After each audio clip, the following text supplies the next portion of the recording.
Buenas tardes, señoras y señores. Señor embajador, autoridades, amigas y amigos de Funglode, querida amiga Alejandra, para mí y para el Real Instituto Elcano, al que represento, es una verdadera satisfacción, por fin, ahora les explico a ustedes por qué digo esto, poder situarme en este escenario para dirigirles la palabra. Hace mucho tiempo que lo teníamos previsto. Tuvimos la ocasión y el privilegio de recibir hace algunos meses al presidente de Funglode y presidente de la República en nuestra institución, en nuestra sede en Madrid. Tuvimos ocasión de firmar un convenio de colaboración cuyo primer fruto visible es el seminario que con los hitos a los que se ha referido Alejandra vamos a celebrar. No hemos podido hacerlo antes por causas imputables a acontecimientos de muy diversa índole, pero finalmente podemos disfrutar de la presencia de todos ustedes, de la hospitalidad de Funglode, abusar de su amabilidad al tenerles en esta tarde tan grata, en la que parece que hace un poco menos calor que ayer. No estoy seguro de si esto es real o no es real, o solo me lo parece a mí, que ya me voy acostumbrando. Tener el privilegio de contar con ustedes hoy es para mí una satisfacción especial que agradezco de una manera muy especial también. Muchas gracias, querida Alejandra, por tu presentación cariñosa. Ya habrán visto ustedes que somos no solo buenos amigos, sino incluso familiares. Yo voy a procurar no darles a ustedes mucho la lata en esta tarde. Voy a hablar, sí que es verdad que es un título un poco provocador, Incertidumbres estratégicas de un mundo en cambio, un mundo en crisis, pero me parece que es un título que responde a las preocupaciones que más o menos tenemos todos, albergamos todos en nuestra cabeza y hasta en nuestro corazón. Luego supongo que hay un turno de preguntas y de observaciones o de intercambio de pareceres, por tanto esto me va a liberar de hacer determinados matices para ver si consigo hacer un argumento más lineal. Bueno, déjenme decir de todas maneras, al principio de mi intervención, déjenme hacer un apartado de justificación, por así decirlo. ¿Por qué hablo yo de esto? Porque el mundo está atravesando un momento muy especial. Las cosas no son como eran, como decía Paul Valéry, ni siquiera el futuro es como era. Las cosas están cambiando, vivimos en un mundo inseguro, antes sabíamos a qué atenernos, a pesar de la tensión de ese mundo bipolar en el que algunos, precisamente porque con todos sus problemas generaba certidumbre, sostenían que vivían más seguros. Es cierto que hoy se multiplican las inseguridades, vivimos entre tendencias y realidades emergentes, enfrentamos riesgos difusos que sustituyen a las amenazas clásicas a las que estábamos acostumbrados. Yo voy a proponerles una reflexión sobre lo que está pasando a nuestro alrededor. No voy a hablar de las amenazas clásicas, hoy los riesgos son muy diferentes. Tampoco voy a hablar de seguridades, voy a hablar de tendencias que no sabemos muy bien dónde nos van a llevar. La reflexión tiene que ver con la necesidad que tienen a su vez nuestras sociedades de gestionar las incertidumbres y las inseguridades propias de este mundo globalizado. Voy a iniciar mi argumento, pero antes déjenme establecer ya por último dos cautelas. La primera, que no pretendo poner puertas al campo.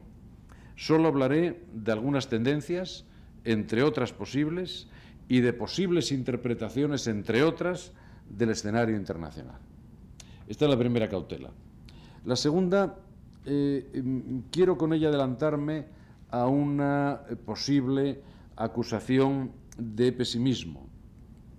Yo creo que vivimos en un mundo que no permite ser pesimista, que ofrece enormes oportunidades para el progreso y para el desarrollo, pero también creo que corremos el riesgo de estropearlo si no somos capaces de conducir estas tendencias y, por supuesto, si no las conocemos. Precisamente a esto, a conocer, a estudiar las tendencias, las variables estratégicas, decimos nosotros, las tendencias globales que condicionan las relaciones internacionales, a traducirlas para ponerlas al servicio de los ciudadanos. Precisamente a esto nos dedicamos Funglode y el Real Instituto Elcano y otros centros homólogos que hay en muchas partes del mundo. Bueno,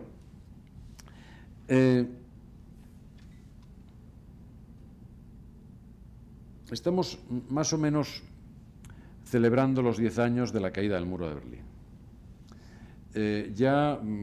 No lo recordamos seguramente, o casi, pero hace muy poco tiempo nos gustaba decir que el mundo, que el siglo había terminado 10 años antes, es decir, con la caída, una década antes, con la caída del muro. Incluso hay hoy quien dice que el mundo había terminado, que el siglo había terminado todavía bastante antes, en 1978, con la revolución económica de Deng Xiaoping, que puso fin a 500 siglos de dominio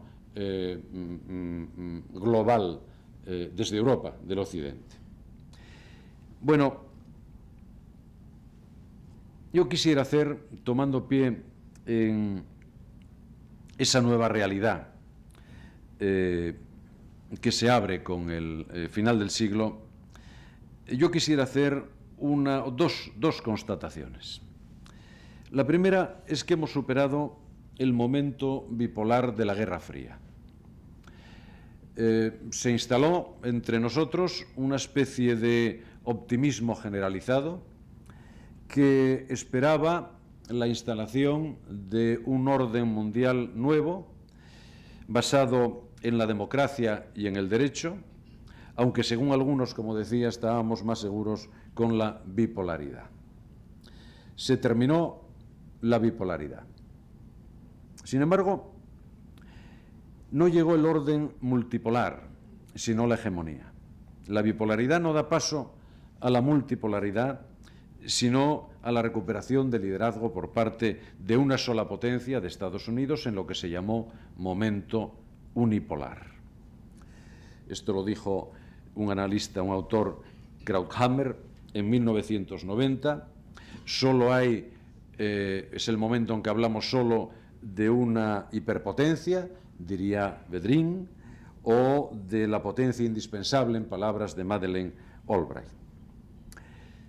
Hemos superado el momento unipolar, pero esta es la segunda constatación.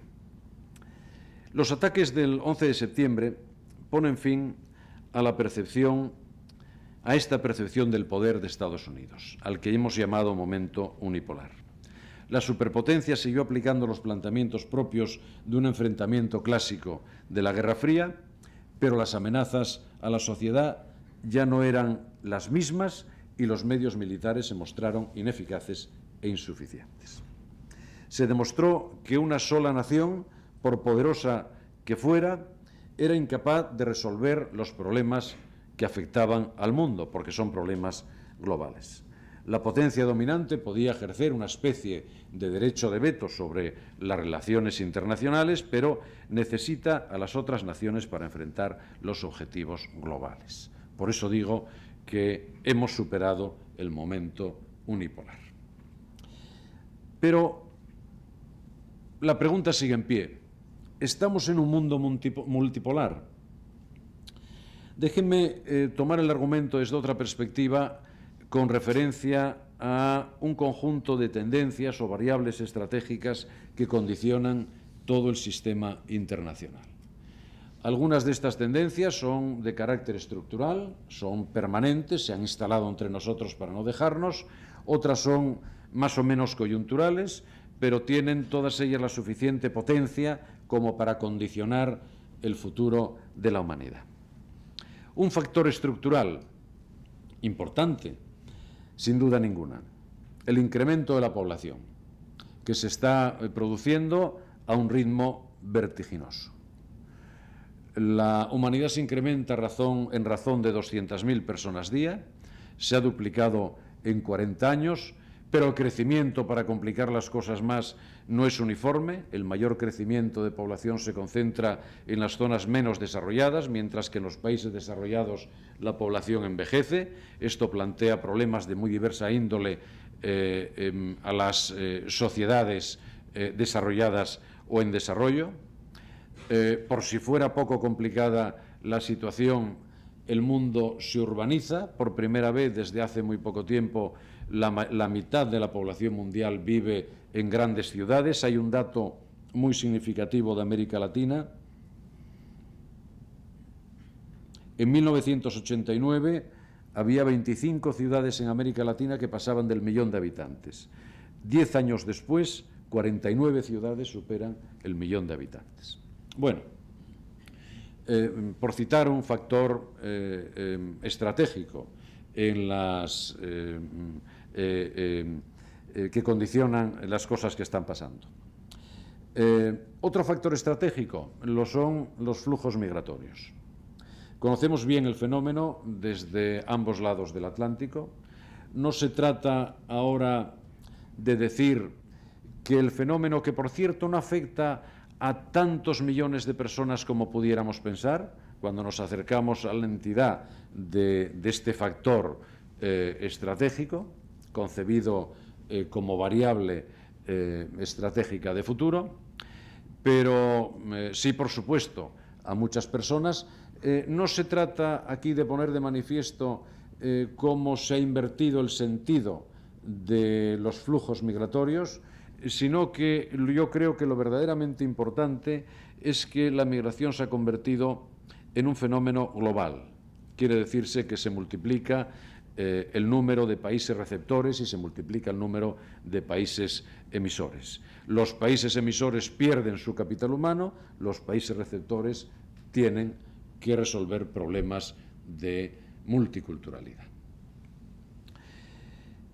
¿Cómo no hacer referencia dentro de estas grandes tendencias estratégicas a la escasez de recursos energéticos o al llamado paradigma verde, es decir, el cambio climático más la depredación ambiental? No quiero detenerme más aquí. América Latina es un escenario específico de planteamiento del problema y de funcionamiento de este paradigma, entre otros escenarios mundiales, pero no el menos significativo, ni mucho menos. En cuarto lugar, y quizá por último, aparecen casi de repente, sin darnos mucha cuenta, desde luego, potencias emergentes, por el momento de alcance regionales, pero que ya tienen un sitio en la globalidad. Brasil, India, China, Rusia, los países conocidos como BRICS, también México, Sudáfrica. Sin abrumarles con datos, los BRICS más los países emergentes constituyen hoy el 70% de la población mundial, el 50% del Producto Interior Bruto mundial, el 40% de las exportaciones, el 60% de las reservas en bancos centrales, el 50% del consumo energético. Esto ha producido y va a seguir produciendo grandes novedades en el mapa geopolítico mundial. En el 2025, el Producto Interior Bruto de China habrá superado el de Estados Unidos. India será la tercera economía del mundo, más que Alemania, Francia y el Reino Unido juntos. Y para certificar lo que los analistas llaman el desplazamiento del eje estratégico desde el occidente hasta el oriente, para 2020, es decir, aquí mismo, 3 de las 5 mayores economías del mundo van a estar en Asia. Estos son sin duda factores de carácter estructural, es decir, condicionan las relaciones internacionales desde un punto de vista estructural, han venido para quedarse, por así decirlo. Hay otros factores permanentes, pero que no son permanentes, espero y se supone, en relación con el primero de los que voy a citar, que son coyunturales, pero que tienen la entidad obvia que les da su propio título. Uno de ellos, el más significativo en este momento, la crisis económico-financiera, que tiene la particularidad en esta ocasión de estar originada no en la periferia del sistema, como venía siendo lo usual, sino en el núcleo del sistema mismo. Bueno, ¿para qué vamos a seguir hablando y deprimiéndonos de crisis económico-financiera? Basta citarla como uno de estos factores. Otro factor de indudable importancia en las relaciones internacionales, pero también de carácter coyuntural, la aparición de una nueva administración en Estados Unidos, ahora ya, creo que así podrá decirse, con pretensión de liderazgo internacional una vez que determinados problemas internos han podido resolverse.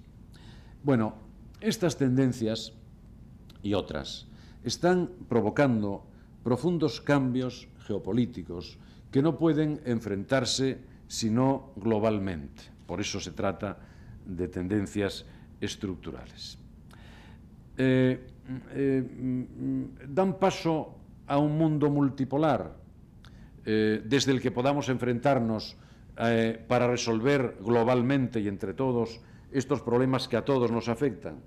Bueno, algunos dicen que no se trata de un mundo multipolar, sino de un mundo interpolar, es decir, la multipolaridad en época de profunda interdependencia es la combinación entre la actual distribución del poder que da lugar a una nueva forma de multipolaridad y la independencia cada vez mayor, lo que va a configurar el futuro del sistema internacional. Es posible que esto sea así.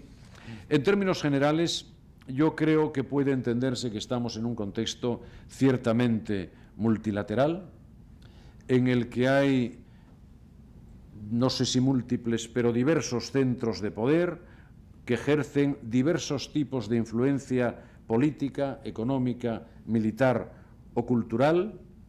No son centros de poder solo de carácter público. Hay empresas que tienen no solo capital mayor que el PIB de muchas naciones del mundo, sino que tienen un grado de influencia extraordinario en las relaciones internacionales y en el sistema de convivencia. No son solo actores públicos, no son solo naciones, todo esto está acelerado por la globalización. Es verdad que el poder no se reparte igualmente, como pudiera dar a entender la referencia multilateral, y que el protagonismo de Estados Unidos es aún potentísimo.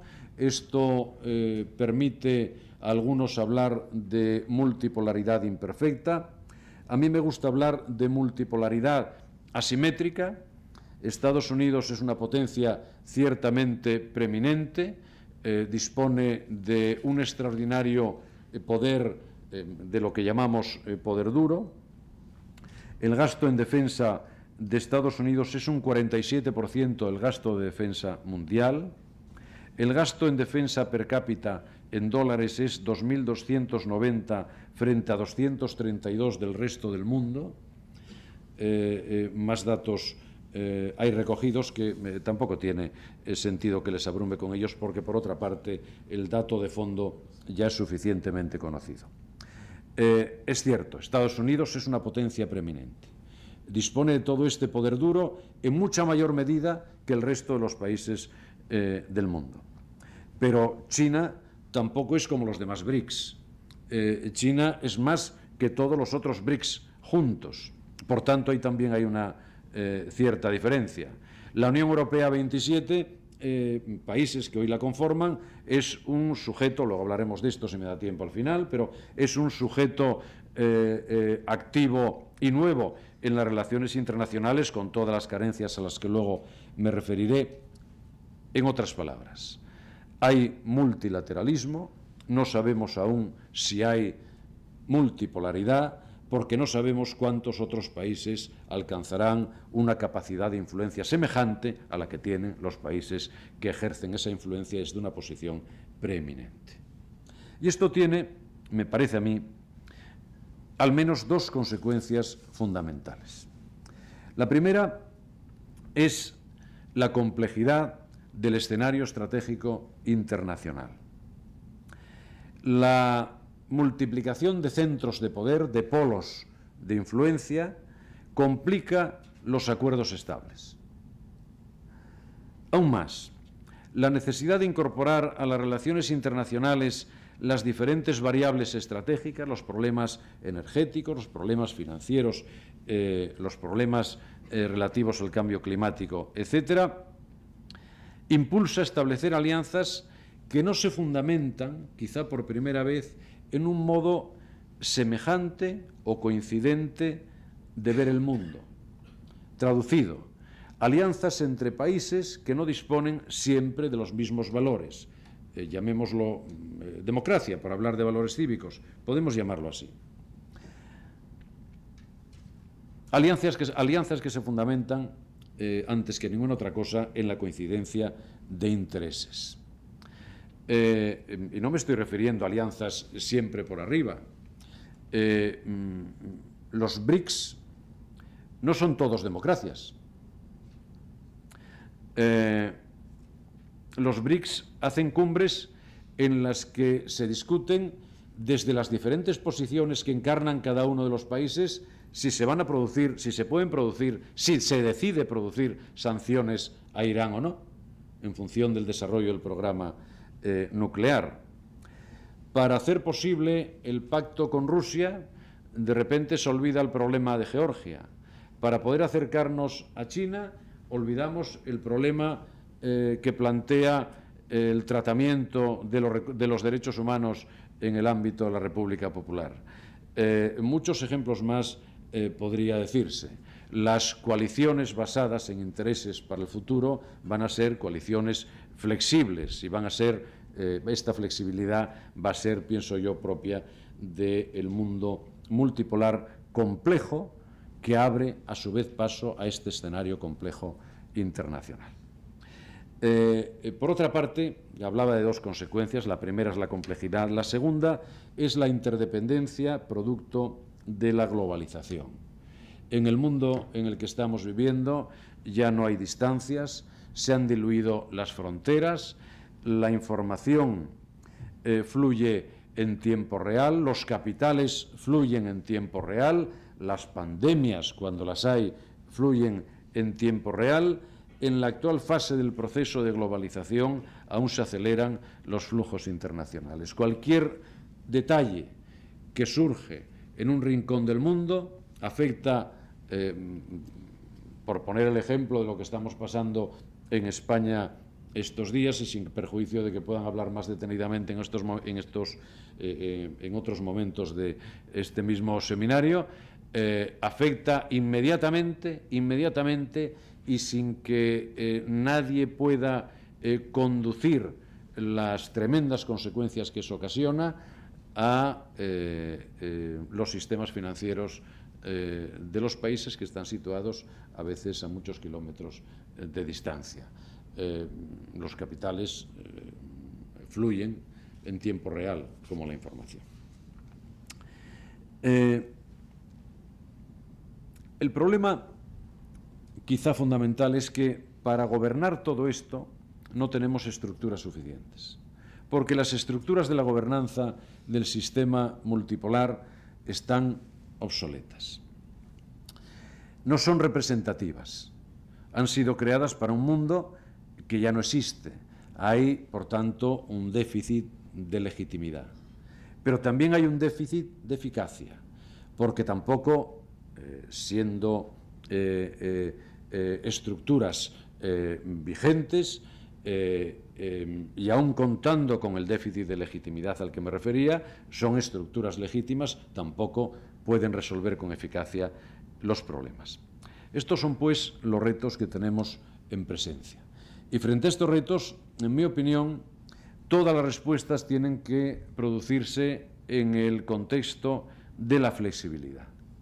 Tenemos que poner en marcha instrumentos flexibles que permitan enfrentar las relaciones internacionales desde diferentes niveles o desde diferentes perspectivas.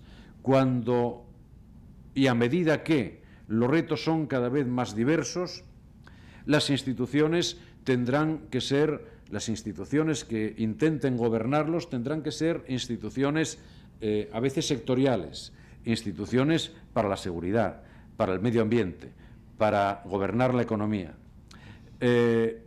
A veces, estoy hablando de tesis que proponen unos y otros autores, a veces habremos de ir a acuerdos con pocos socios de primer nivel para resolver asuntos de especial importancia. Y habrá que combinar estas y otras posibilidades. Acciones sectoriales con acciones de carácter general, coaliciones más flexibles arriba o abajo, que permitan enfrentar los problemas que tenemos en presencia. Porque el problema es la propia situación de complejidad e interdependencia en la que hoy nos movemos. Ese es el problema mismo. Y en esta situación ya no basta un liderazgo mundial para construir un nuevo orden, ya no existe una sociedad internacional unitaria, la agenda internacional es extraordinariamente compleja, hay nuevos problemas, nuevos actores. Ya he dicho que las fronteras entre lo interno y lo que es externo en los países han desaparecido. Todos los problemas y todas las políticas tienen igual proyección. Ya no podemos hablar de políticas internas que no tengan salida al exterior o de políticas de carácter internacional que no tengan una repercusión sustancial en el ámbito interno, en la conducción de nuestras sociedades. La agenda de seguridad global es hoy muchísimo más compleja. Los riesgos que antes eran seguros, eran riesgos, pero seguros, y ahora son difusos, que afectan a la seguridad que habíamos detectado durante la década pasada y que son difíciles de predecir y difíciles de enfrentar, que exigen el empleo de medios interdisciplinares, ya no basta solo con la aplicación de medios militares, son riesgos aún hoy más intensos, más inestables, más dispares. Incluso hoy los autores están diciendo que hay un conjunto de fenómenos que actúan en los riesgos como potenciadores o como multiplicadores de tal manera que los convierten en verdaderas amenazas. Estos riesgos son nuevos, decía, no hace falta, todos tenemos en la cabeza, pero no me resisto a dar un par de detalles, a citar un par de detalles. Estas últimas semanas están proliferando en Madrid las reuniones desde el ámbito público, desde el ámbito privado, generalmente desde el ámbito público-privado, por tanto, mixtas, que en el contexto de la celebración de la próxima cumbre Unión Europea, América Latina, Caribe, tratan estas y otras cuestiones. Nosotros hemos intervenido en no menos de 3 o 4 reuniones de este tipo en las últimas 3 semanas en Madrid. Por tanto, esto es bueno, Liriana, porque esto significa que nuestra comunidad está viva. Por cierto, también Liriana estaba interviniendo en estas reuniones.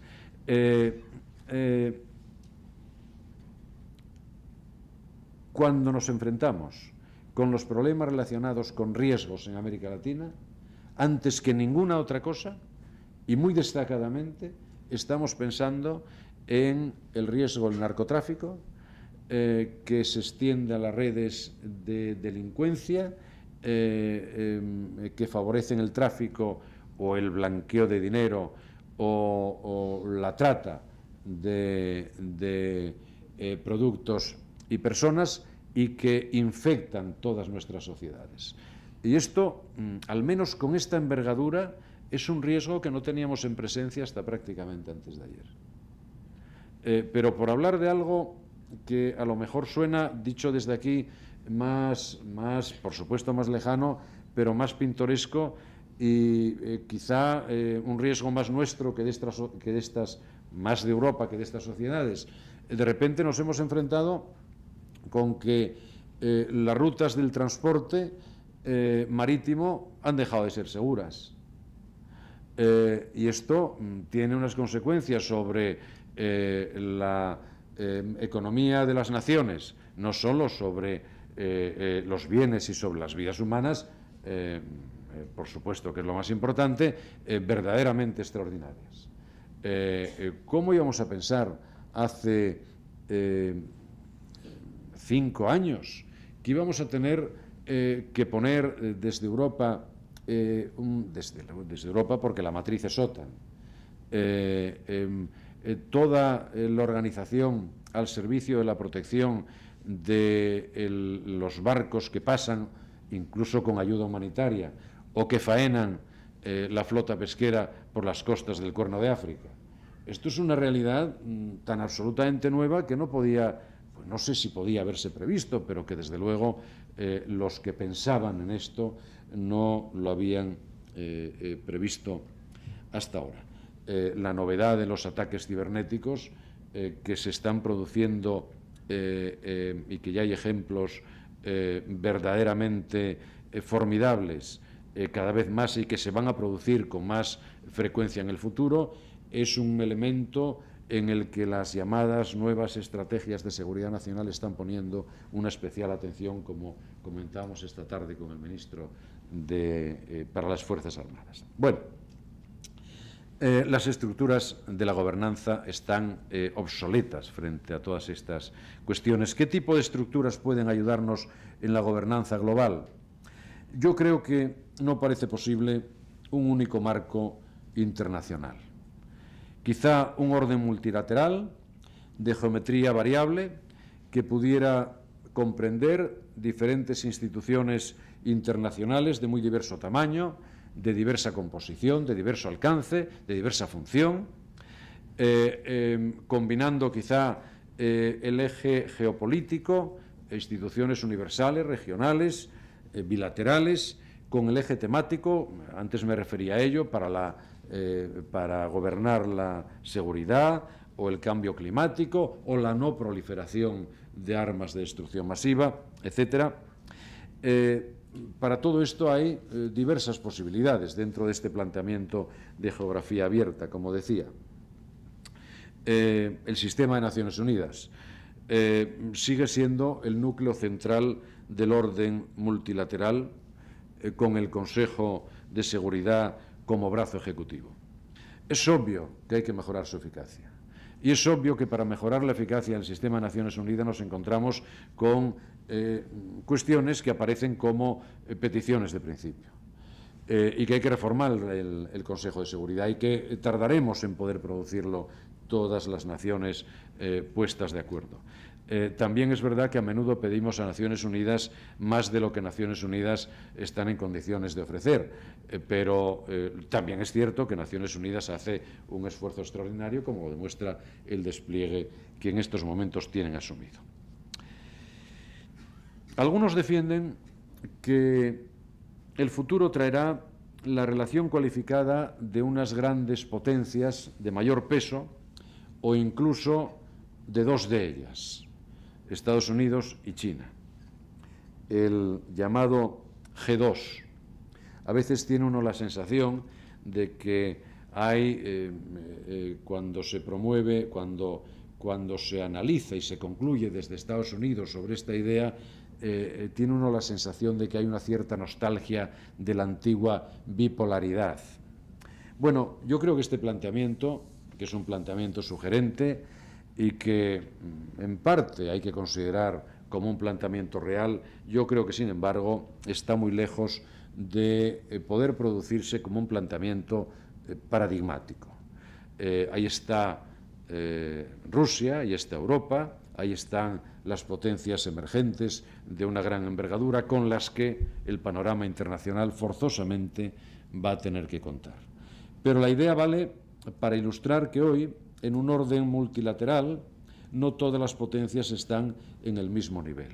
Por tanto, a todo esto hay que aplicarle un planteamiento, creo yo, abunda el argumento para aplicar un planteamiento flexible que yo proponía hace un momento. Naciones Unidas, la bipolaridad renovada entre Estados Unidos y China, la fórmula G, la fórmula de los grupos que comenzaron con el G6 y que ahora ya estamos en el G20.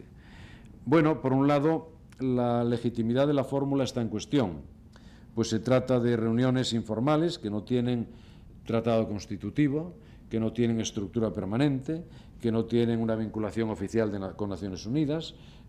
Países y personas y grupos sociales pueden sentirse ciertamente excluidos, pero sí tiene representatividad, aunque no tenga la legitimidad basada en el origen.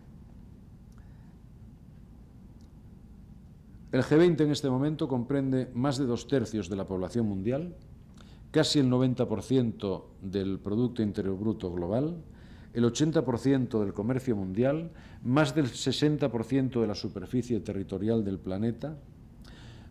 Por tanto, representativo sí que podemos considerar el G20, a la vez que es un valor que al recoger un relativamente reducido número de países permite dotar la estructura de una cierta eficacia, quizá más en el ámbito de lo financiero, de lo económico, que en el ámbito de lo político, pero quizá todo se andará. En definitiva, podría ser entendida como un subóptimo aceptable, una estructura menos mala en relación con otras en cuanto a combinación de legitimidad y de eficacia.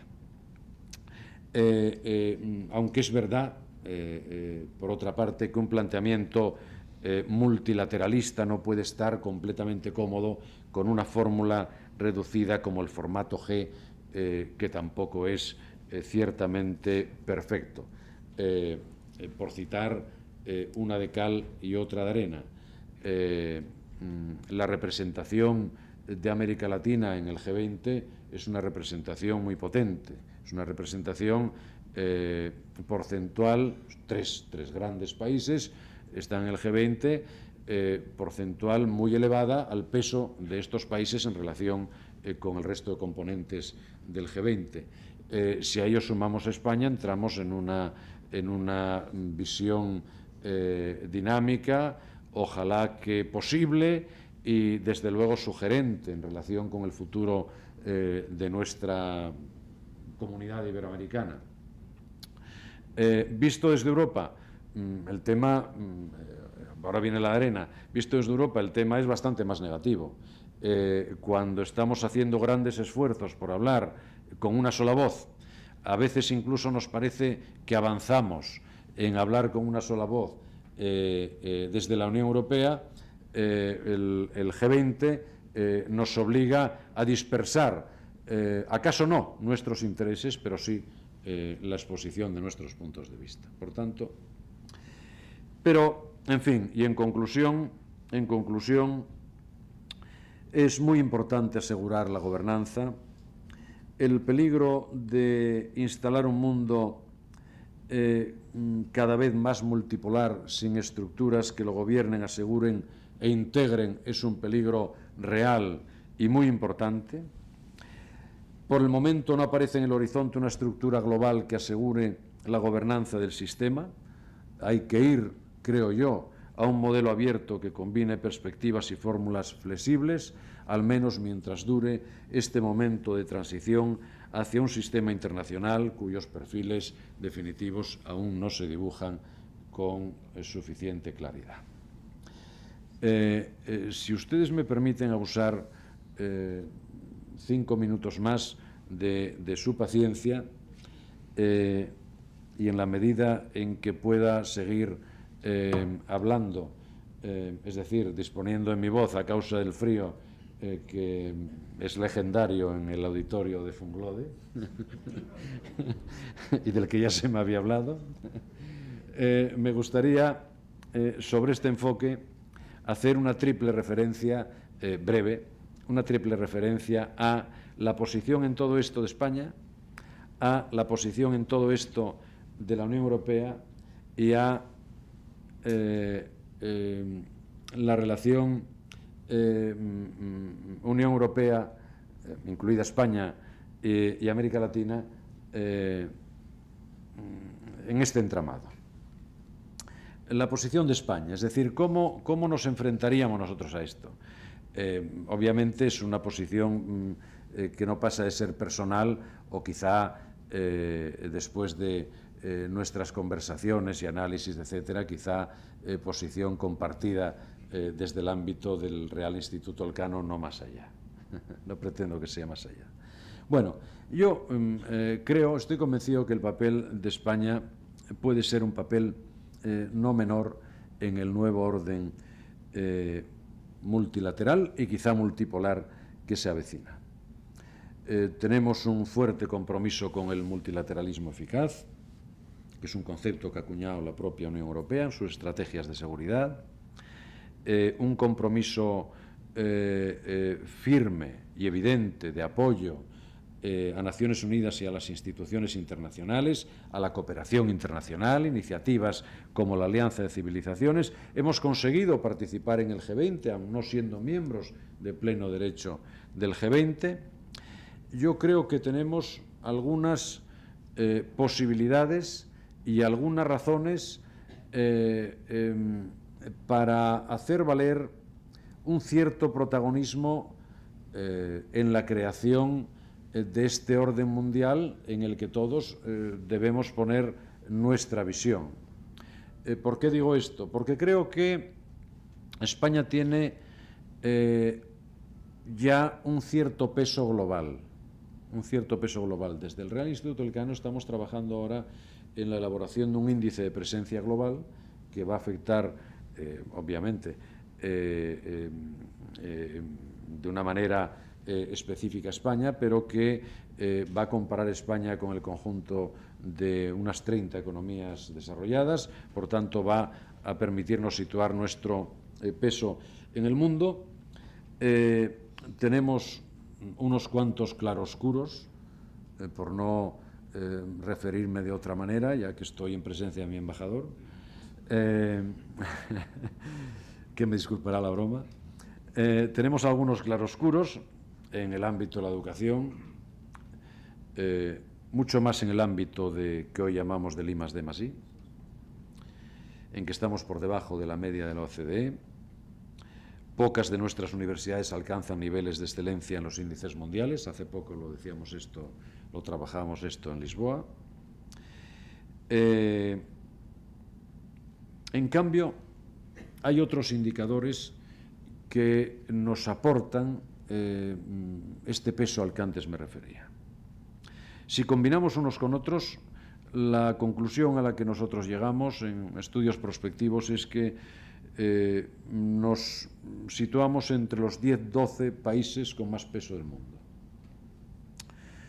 Somos la octava economía del mundo, somos la quinta potencia económica de la Unión Europea, el 15º país exportador, el octavo productor de automóviles, somos líderes en energías renovables, biotecnología, telecomunicaciones, el sexto inversor del mundo en el exterior, el segundo receptor de turistas del mundo.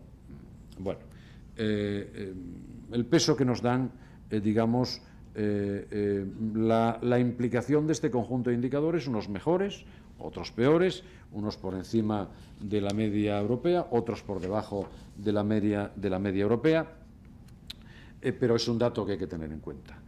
Creo que además España puede permitirse incorporar un conjunto de razones geopolíticas a su posición en el mundo multilateral o multipolar que se abre.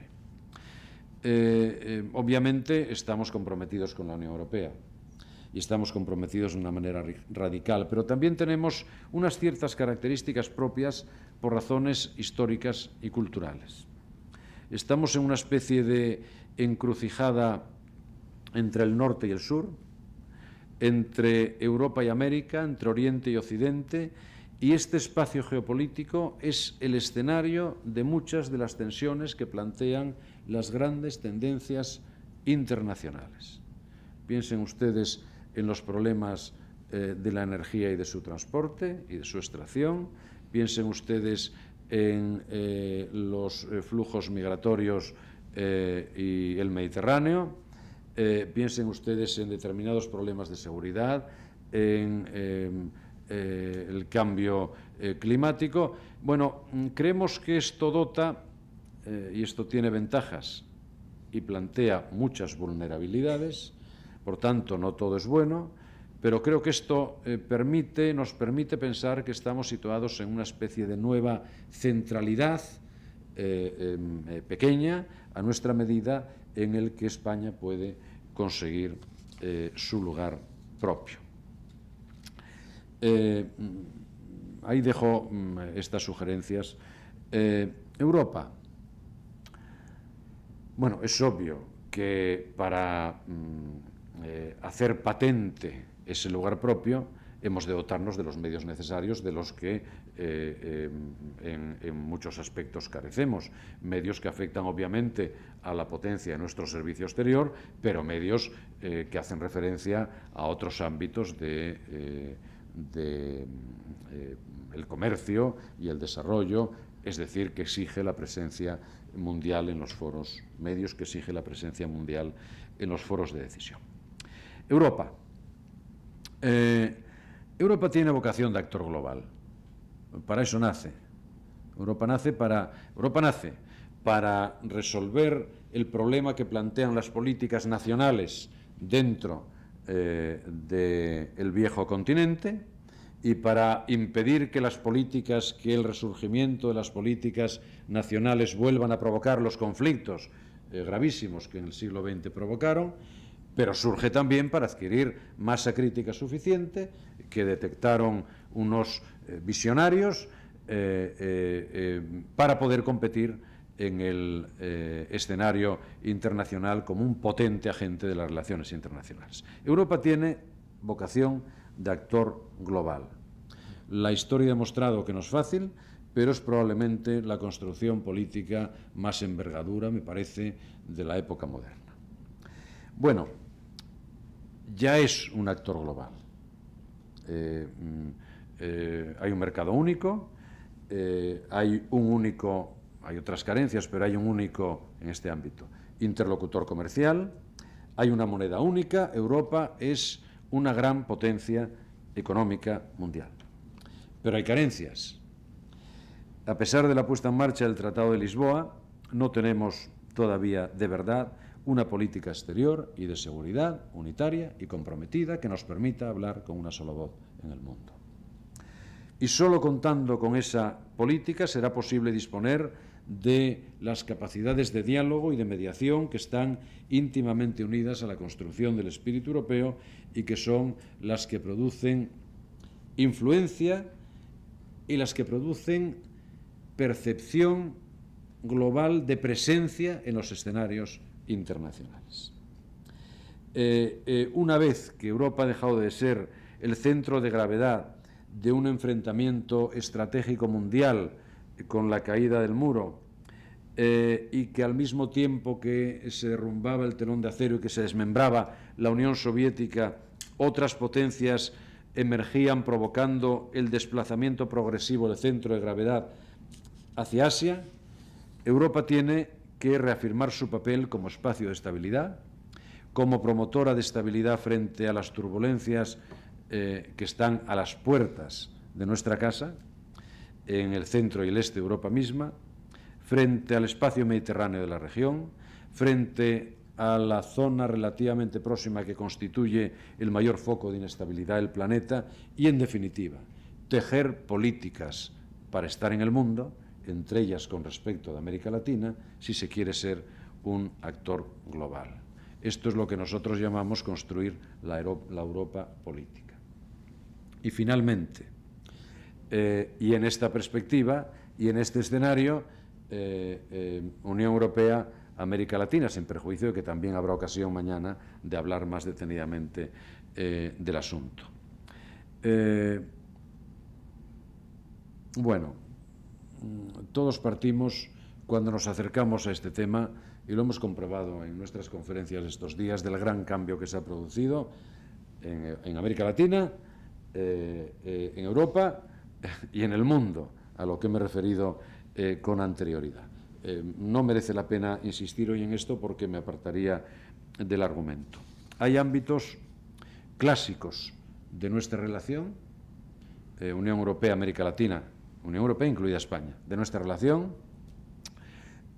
Hay metodologías clásicas, ámbitos clásicos de nuestra relación que deben activarse y potenciarse.